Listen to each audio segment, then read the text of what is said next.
20 তারিখ ছিল আদ্রিতের স্কুলে ক্রিসমাস ডে সেলিব্রেশন। এই ড্রেসটা অর্ডার করেছিলাম মিশো থেকে, তো একদমই ওর মাপে মাপে এসছে, শুধু এই বছরটাই পড়তে পারবে। তারপর আমরা চলে আসলাম ওদের স্কুলের ভিতরে। তো দেখো বেলুন দিয়ে কি সুন্দরভাবে ডেকোরেশন করা হয়েছে স্কুলটা। আমার তো দেখে মনে হচ্ছিল আমি যদি ছোট হতাম তাহলে এদের সাথে খুব মজা করতাম। আর সবাইকে দেখে এত ভালো লাগছিল, চারিদিকে এত ছোট ছোট সান্টা, কাকে ছেড়ে কাকে দেখবো, আমি তো আমার ছেলেকে খুঁজেই পাচ্ছিলাম না এদের সবার মাঝে। তো সবাইকে কিন্তু ভীষণ মিষ্টি লাগছিল, ছোট ছোট এক একটা সব সান্টা ক্লজ। আর দেখো বাপু, আমাদের সময় তো এত কিছু ছিল না, আর থাকলেও তখন ফোন ছিল না, আর ফোন থাকলেও তখন যেগুলো ভিডিও করে রেকর্ড করে রাখা যায় সেই সব আইডিয়া কারোর মাথায় ছিল না। তো যাই হোক, এখন কিন্তু এগুলো হয়ে বেশ ভালো হয়েছে।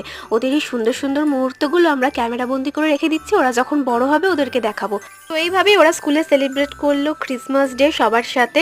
আর তারপর বাইরে বেরিয়ে এসে সেই অসাধ্য সাধন করলাম আমরা, ওদের দাঁড় করিয়ে ফটো ভিডিও তুললাম। তোমাদের কেমন লাগলো ব্লগটা অবশ্যই জানিও। সবাইকে হ্যাপি মেরি ক্রিসমাস, সবার খুব